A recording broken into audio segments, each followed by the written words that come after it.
Hey everyone, and welcome back to Big Mad True Crime, where we get big mad over true crime. I'm your host, Heather Ashley, and today's case is basically how not to get away with murder. You've had enough small talk with your quarantine for the last week, so let's save you the misery and dive right in.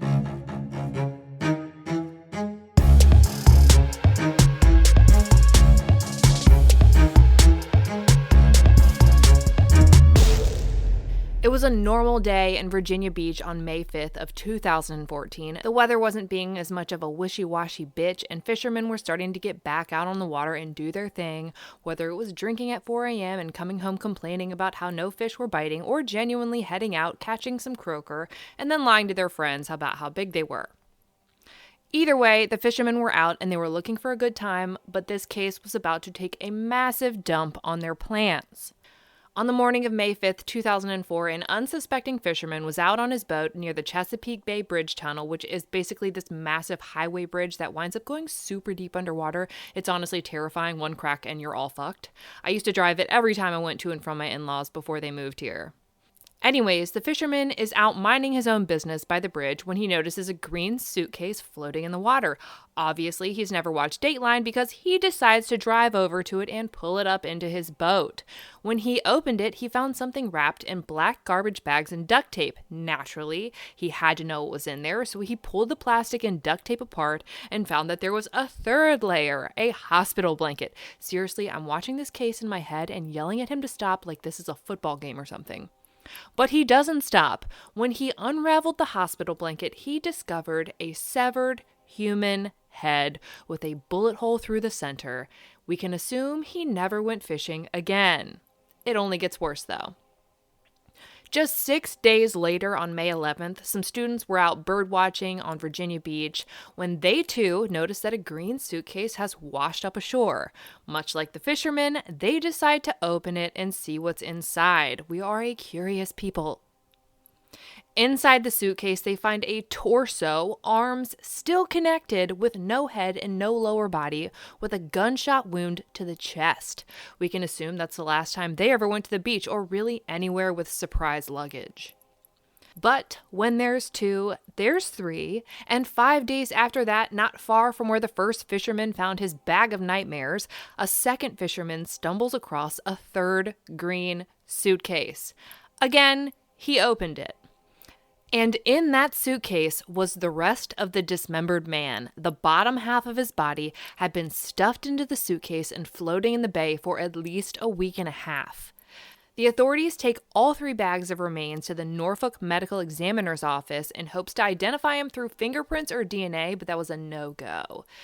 They had the full anatomy of an adult male over 6 feet tall, weighing roughly 220 pounds, but had absolutely no idea who he was, and he didn't match a single one of their missing persons reports. On May 21st, frustrated with no new information, police have a sketch artist come in and draw up what they believe the victim would have looked like prior to his death and length of time in the water, and then the photo is released to the public. It takes almost no time for a woman to call in and be like, hey, the guy in the sketch is 100% my husband's friend Billy.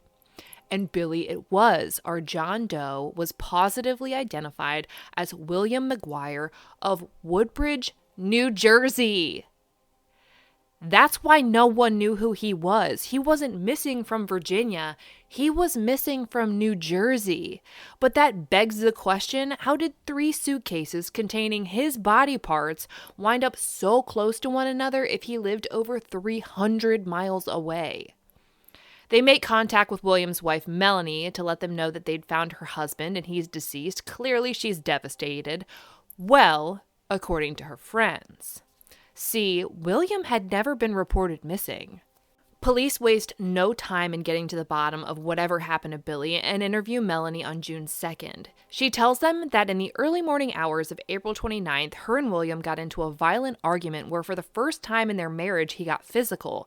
She says that she and one of her children, not both because they had 2, hid in the bathroom after Billy slapped her in the face and shoved a dryer sheet in her mouth. Weirdest fight ever? She says that she heard him rumbling through the house as he packed his things, and as he was walking out the front door of their Edison, New Jersey rental home, Melanie says he told her that they'd never see him again, and that was the last time that she ever heard from him. She continues gabbing her flapper and offers up that William gambled in Atlantic City a lot, so they might be able to find him or his car there. Hold up, lady. They already found him, but why are you telling them where they might find his car? Anyways, they talk about the luggage he was found in, and she says that she doesn't recognize it.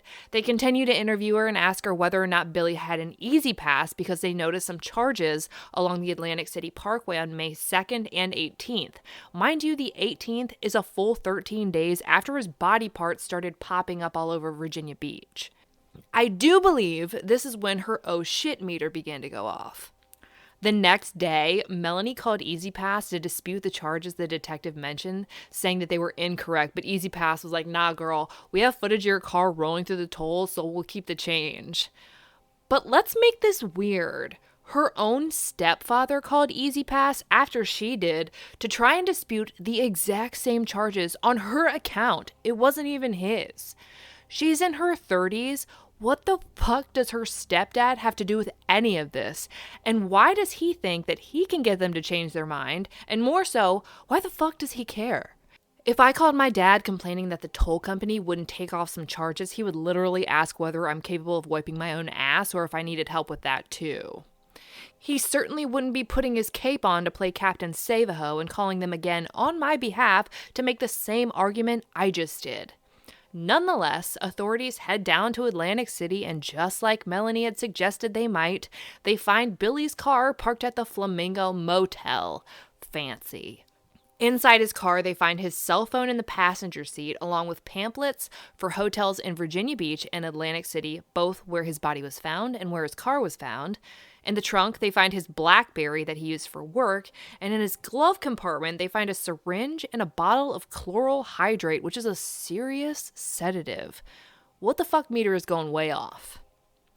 I mean, besides the obvious, who keeps one cell phone in the passenger seat and another in the trunk, and neither of them on themselves? This is when shit hits the fan, but kind of on the DL.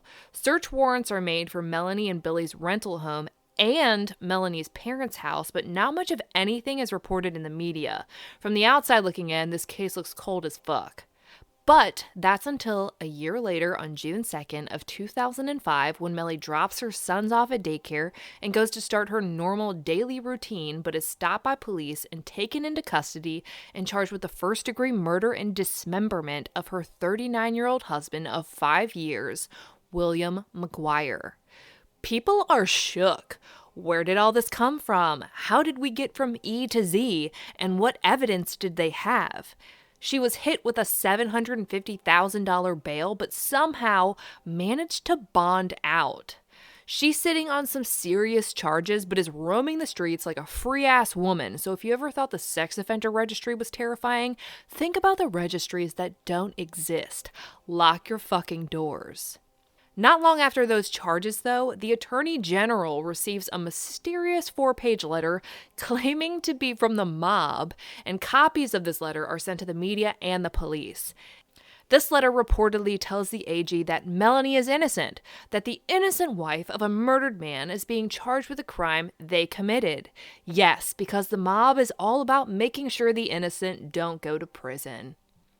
In an effort to prove the letter's validity, they include some information that wasn't released to the public, information that only the killer would know.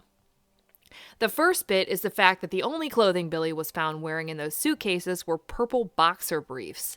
The second piece of information they give is basically a correction to false media reports, saying that the media kept acting like Billy's arms were cut off, but that wasn't the case.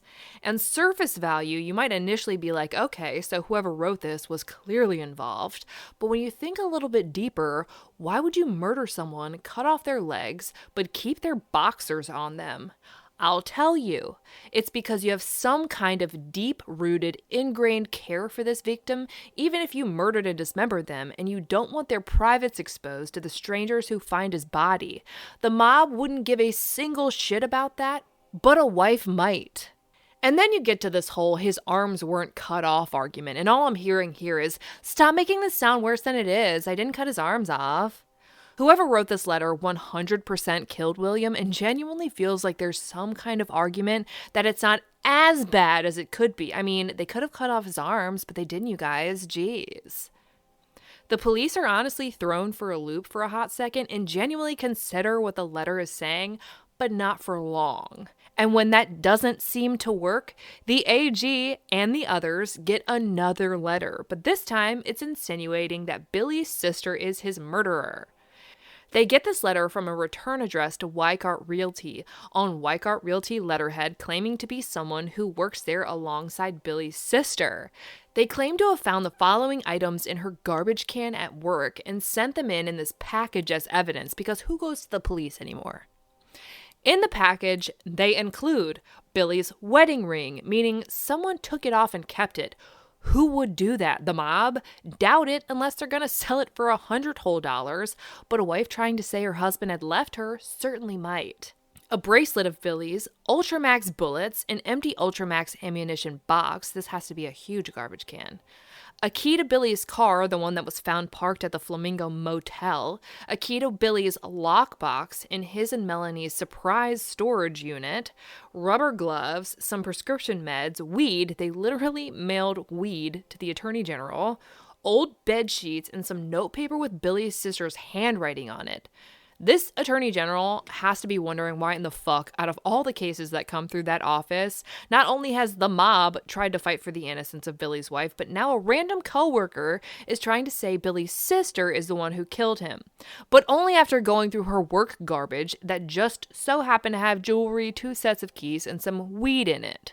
Everybody calling bullshit? Say aye. 4 months after Melanie is charged with murder, she's also charged with perjury and for hindering apprehension for writing those letters to the Attorney General's office.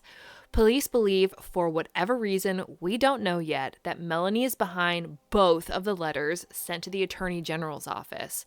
Her bail amount is increased to $2.1 million, and her pattern holds strong, and the praying mantis of New Jersey is released on bond again.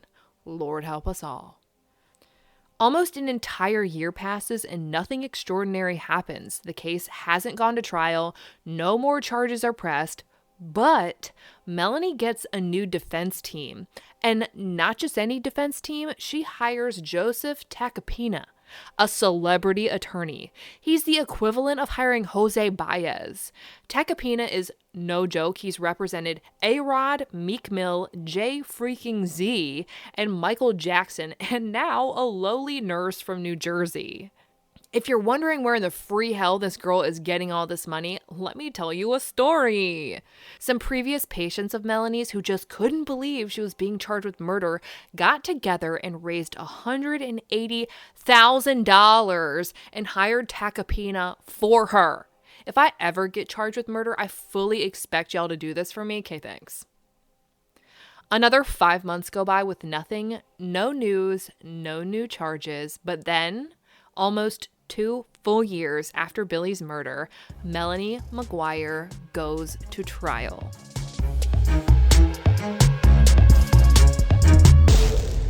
It's ad break time, which I know is obviously your favorite part of every podcast ever. I wanted to talk to you about our Patreon, where just for $1 a month, all of your episodes will be completely ad-free, and for $5 a month, you'll never have to listen to an ad, and you'll get an exclusive episode each month only available to Patreon subscribers. So instead of 4 episodes per month, you'll get 5. Just search Big Mad True Crime on Patreon or visit patreon.com/BigMadTrueCrime to sign up.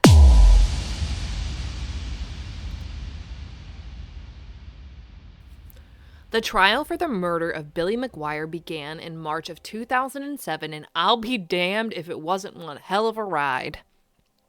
Hold on tight for the evidence show of a lifetime.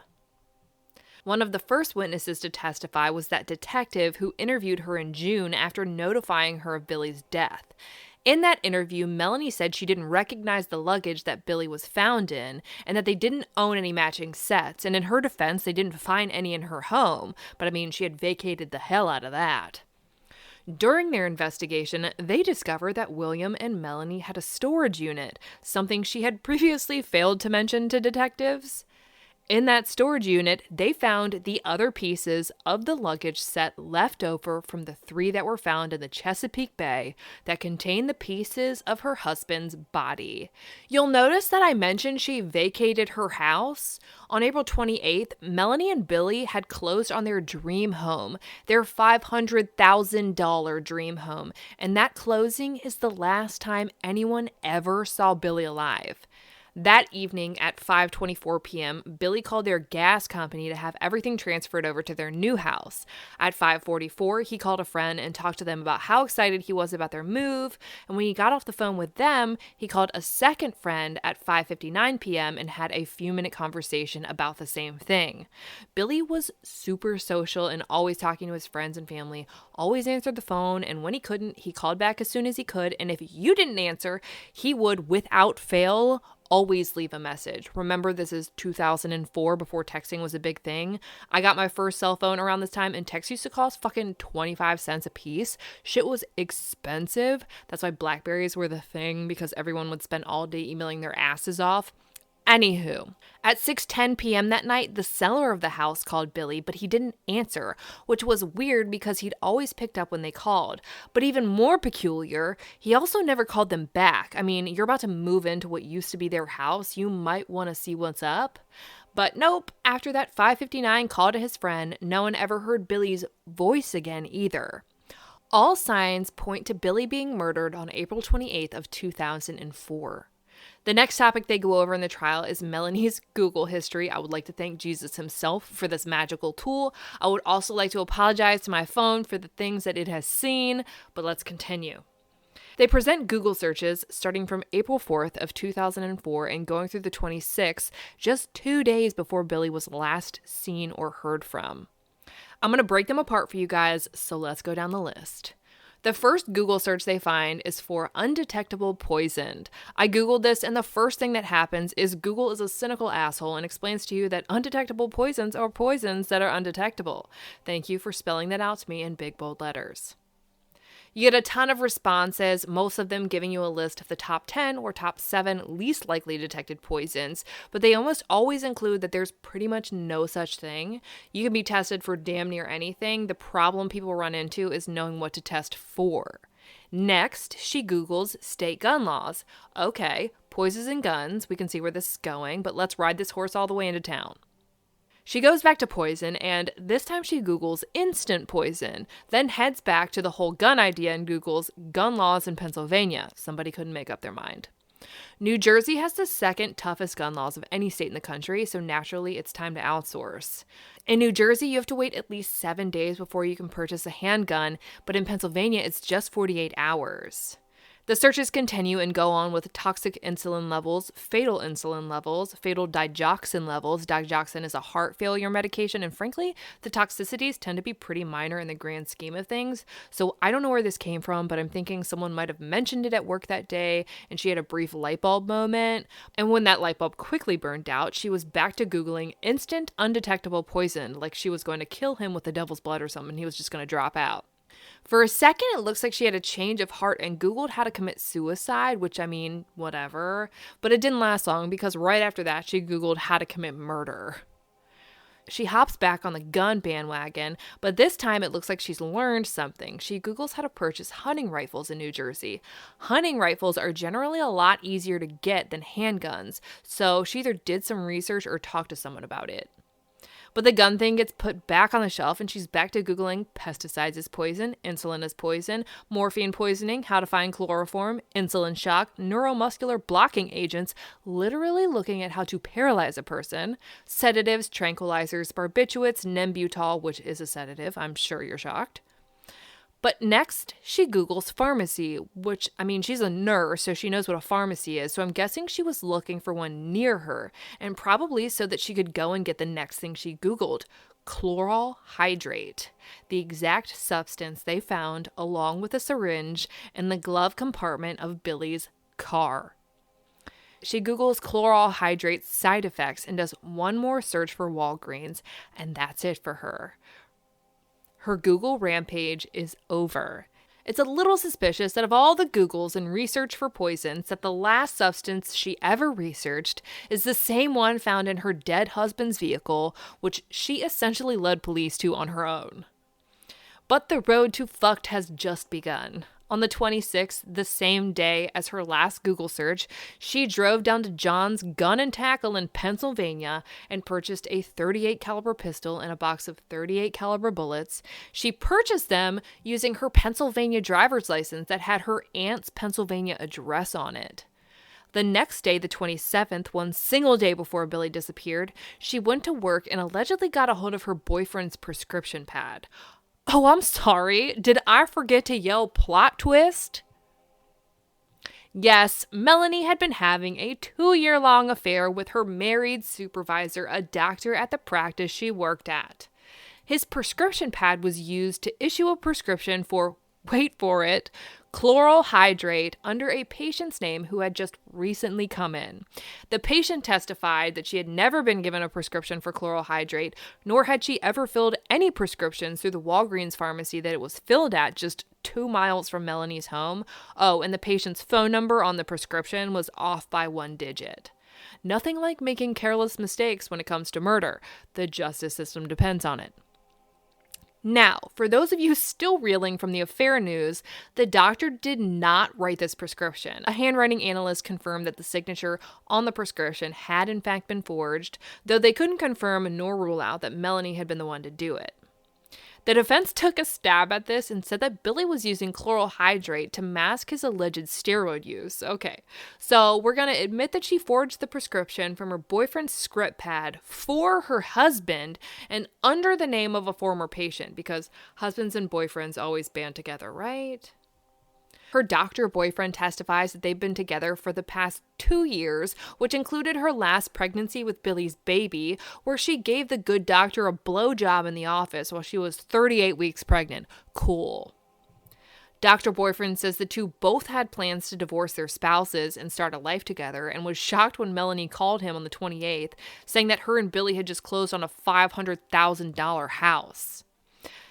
But I mean, this couldn't have been the first shocking phone call, though, because one of them had to have been, hey, I'm pregnant with another one of my husband's babies. It's cool. I'll still blow you in the office, though. The doctor said that at some point, Melanie told him Billie threatened to take the kids if she ever filed for divorce, which is interesting considering her claim that he had left her and the kids and said that they'd never see him again. One of Melanie's longtime friends and former nursing classmates testified that she had contacted him a while back saying that Billie had been drinking more and she was afraid of him because he had a gun. This led to them talking about how she should get a gun for protection and how to get one. However, when family and friends asked Melanie why she bought that gun in Pennsylvania just 2 days before her husband disappeared, she told them that Billie had asked her to buy it for personal protection for their new house, saying that he couldn't buy one because of a previous crime. Billie's only previous criminal charge was in Virginia, and it was a non-violent one. So which is it? Is he a violent man with a drinking and gambling problem who's got a gun and you're terrified? Or is he your loving husband you just bought a house with and purchased a gun for? The gun that Melanie bought was never recovered, because who doesn't misplace their guns all the time? Continuing on, law enforcement actually got a warrant allowing them to do wiretaps on Melanie, which is almost unheard of. Those warrants are insanely hard to get, but here we are. In one recorded conversation with her doctor boyfriend, he asks her where the gun is, and she tells him that she doesn't know. What mom of 2 preschool-aged boys doesn't know where her gun is? That former classmate of hers that she had spoken with about buying a gun to protect herself from Billie allowed the police to record one of their conversations, and when he asked where Billie's gun is, she says that it's probably in his lockbox in their storage unit. The police found that lockbox. When they opened it, they found 7 .48 caliber figments of Melanie's imagination. They found no guns. In that lockbox, Billie kept fucking batteries. On April 29th, Melanie claims to have had this violent fight with Billie where he packed his shit and stormed out of the house. That afternoon, she went to the courthouse to file a restraining order, but decided it was just too busy and that she'd go back the next day. So without finishing the paperwork, she takes it home. Someone then uses Billy's BlackBerry to email his supervisors that he wouldn't be coming into work that day because he was sick. But whoever used his BlackBerry used an outdated email address for one of his supervisors, something that Billy wouldn't have done because he knew who the fuck he worked with and how to get into contact with them. But it certainly bought the killer some time before anyone realized that something was up. That night, Melanie checks herself into a hotel room at the Red Roof Inn in Edison, New Jersey, the same county that she has a perfectly good house in, and pays for it in cash. But she doesn't stay long after checking in. Instead, she hopped in her car and drove herself all the way down to Atlantic City, a 1 hour and 40-minute drive, 3 hours and 20-minute round trip. Unbeknownst to her, the Flamingo Motel in Atlantic City where Billy's car was found had rolling CCTV footage, and it caught her at 12:40 a.m., parking Billy's car exactly where it would be later found by police. The following day, back in Edison, she finished those papers for the restraining order and testified before a judge about the alleged dryer sheet fiasco and said that she had no idea where Billy might be, and on the paperwork checked that he owned no guns, 0 of them. So we're just rolling in lies like a pig in shit at this point. When police confront her with this footage and ask why she said she didn't know where Billy might be, she told them that she had actually found his car parked at the Trump Taj Mahal Casino, a 1.5 miles away, within walking distance, and moved his car in an effort to get back at him. Ooh, good one. So you drove 3.5 hours to look for the car of a guy you're terrified enough of to file a restraining order against, and you decide you want to fuck with him, but then tell a judge that you have no clue where he might be. Oh, and not to worry because he doesn't own a gun. This is a new level of dumb, and it deserves the title. To add insult to dumbery here, during the time Melanie was in Atlantic City, Billy's phone was used to call a friend of his, but only long enough for it to connect and register on his phone records. His friend was totally unaware of this call because it never came through on his end, and said that if Billy ever called him and wasn't able to get in touch, he always left a message. But alas, there was no message left. Oh, and that phone was left in the front passenger seat of his car from then on out. This entire time, Melanie's doctor boyfriend is like, "Where you at, bro?" And she's all, "Oh, I went to find my missing husband, and when I found his car, I was soups tired and caught a cab to take me home," which would have been around a $250 cab ride. Oh, but wait. She said she slept in the cab, so she immediately decided to take another cab ride back to Atlantic City to get her car back, all in the middle of the night and $500 later. Naturally, police contacted the cab companies that service the areas, and not a single soul took anyone from Atlantic City to Edison that night. Late on May 1st, Melanie's stepfather joins her on another middle-of-the-night drive down to Atlantic City to quote-unquote check on Billy's car. I'm wondering why this couldn't be done during the day and why her stepfather needed to come, but I'm also starting to see why dear old stepdad didn't want that Easy Pass charge to exist. Police have always thought that Melanie had an accomplice, and almost everyone felt like it had to be her doctor boyfriend, but he had an alibi. He was working really long hours during the time Billy went missing, and he had overnight guests staying at his house.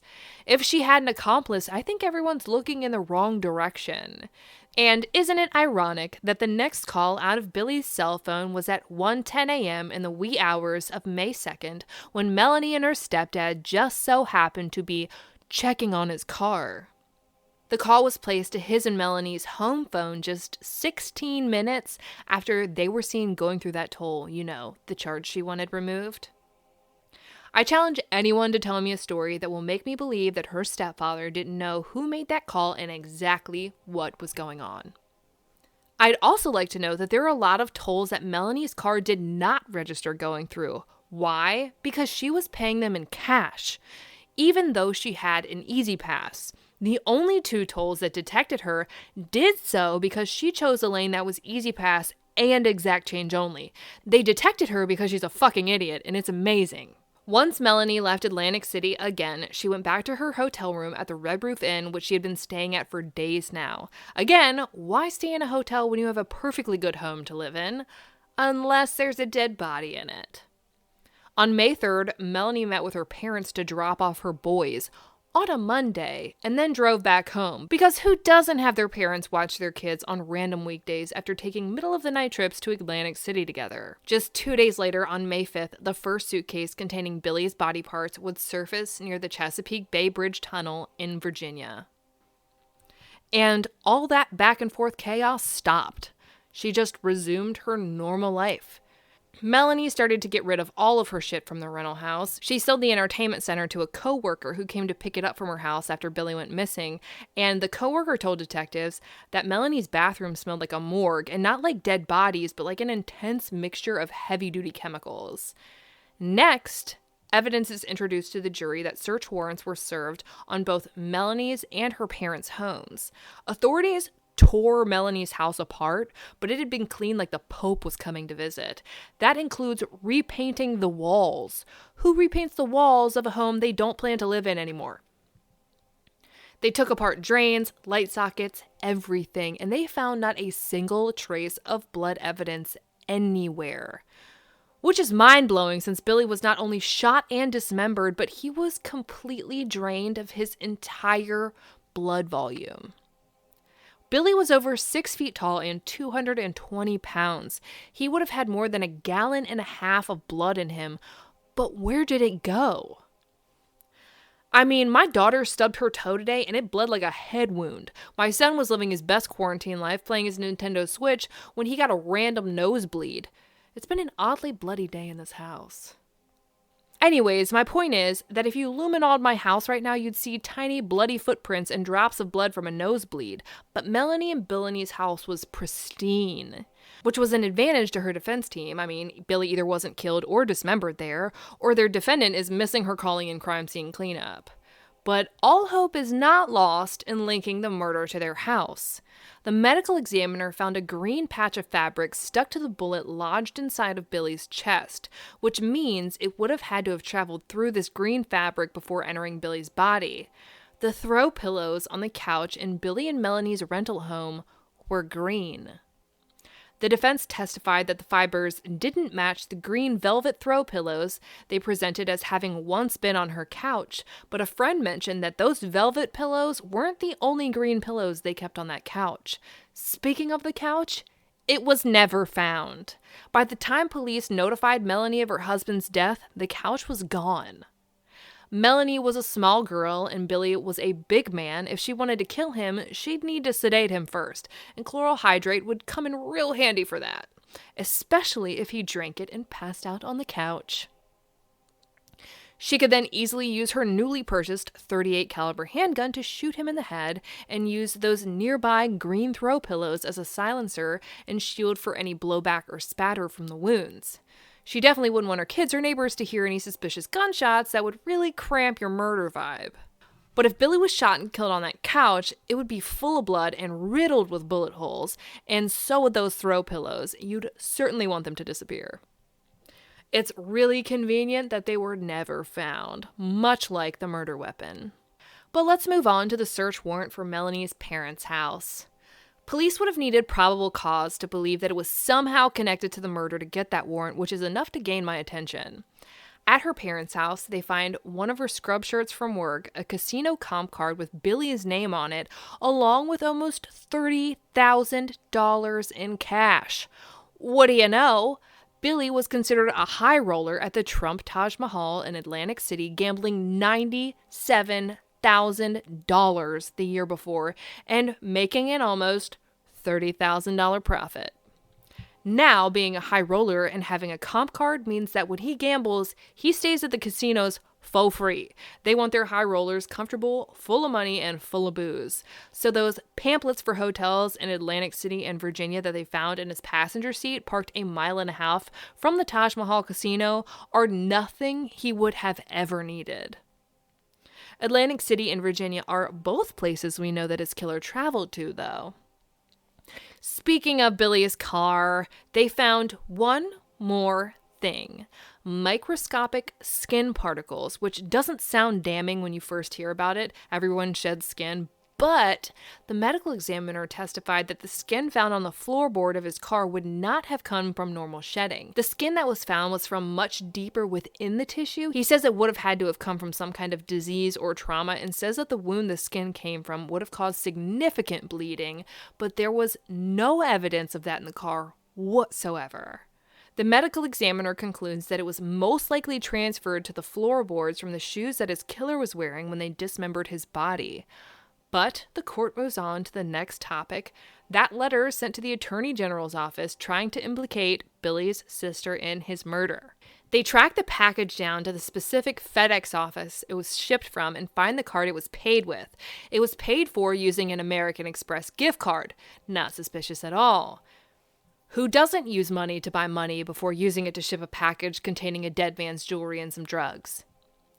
They trace the American Express gift card back to a local pharmacy where they catch a woman on CCTV matching Melanie's description purchasing one just before it was sent out. Naturally, Billy's sister is distraught that she's even being brought into this, but Melanie has 10 fingers and she's going to point every single one of them. What her defense team didn't anticipate was their client being the fucking Hansel and Gretel of evidentiary breadcrumbs. The return address on the FedEx package allegedly sent from one of Billy's sister's coworkers was the other Weikart Realty location, not the one his sister actually worked at. Certainly someone who worked there would know which fucking office they spent 8 hours of their day at. Melanie got the patient's phone number wrong on the forged prescription for chloral hydrate. She emailed the wrong email to let Billy's supervisor know he wasn't coming in on the 29th, and she wrote the wrong return address on the letter she sent trying to frame her sister-in-law. So much stupid. More evidence is presented, like how the dye streaking on the black trash bags Billy's body parts were wrapped in matched the ones at their rental home and the ones she used to get rid of the rest of Billy's stuff in, and how they found a 10-inch hair matching Melanie's stuck to the duct tape that was wrapped around the garbage bags. Oh. And that blanket Billy's severed head was wrapped in matched the exact same blankets they use at the medical office Melanie worked at. Homegirl was fucked.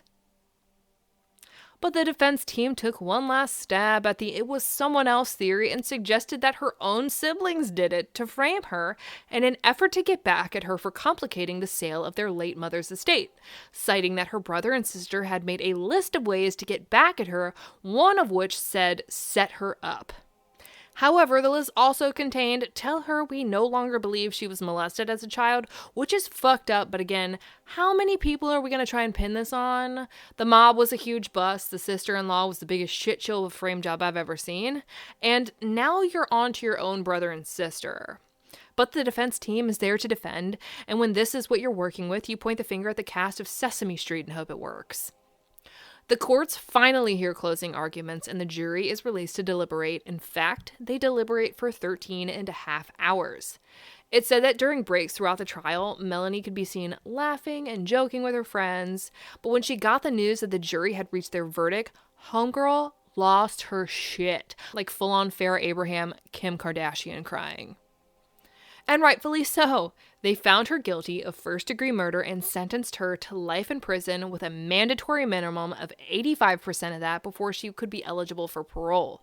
Now, if you ask me, life in prison should mean fucking life in prison, but whatever. This means that she'll be chilling in jail until at least 2073 when she'll be a wrinkly-ass 100 years old. Over the years, Melanie had a website claiming she was innocent. She had shows made about her trial where they deemed her the suitcase killer, and a lot of people felt like her case wasn't a slam dunk, which frankly confirms my theory that 1-hour episodes about any case are going to gloss over damn near everything. Melanie even made one last-ditch effort for her innocence and filed for an appeal saying that her $180,000 gifted celebrity counsel wasn't efficient. Clearly that was denied. Melanie will sit and she will rot in prison until the day she dies. For all photos and maps pertaining to this episode, check out her highlight at the top of my Instagram at @TheHeatherAshley. And for anyone interested who has a lot of time on their hands, Court TV filmed this entire trial, and I'm going to link it in her stories for anyone who wants to give it a look-see. Murderpedia also has an amazing compilation of publications about this case, so I'll be sure to link that for you guys too. Be sure to stay tuned to the end of this episode for the blooper reel. If you like your podcast ad-free, head over to patreon.com/bigmadtruecrime, or for just $1 a month, you'll never listen to an ad again. If you want bonus episodes in your life, for $5 a month, you get an exclusive bonus episode available only to Patreon members on the first Monday of every month. And of course, anytime you sign up, you get instant access to all previous bonus episodes, so you can curb some of that quarantine boredom. Be sure to join me tonight at 9 p.m. Eastern for Crime Talk Live, where you go live with me and we talk about today's case. I'll be bringing you a brand new episode a week from today, and I cannot wait. But until then, we out.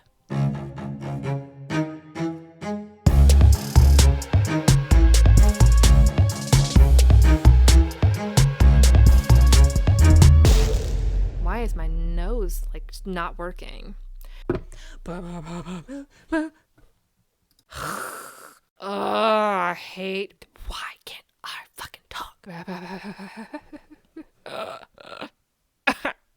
Why can't I fucking talk? There's only one rental home. Oh, you bitch. Fingerprint. Let me fix this necklace. Jingle, jangle, jingle, jangle. Further. She tells him, rumbling. Why rumbling?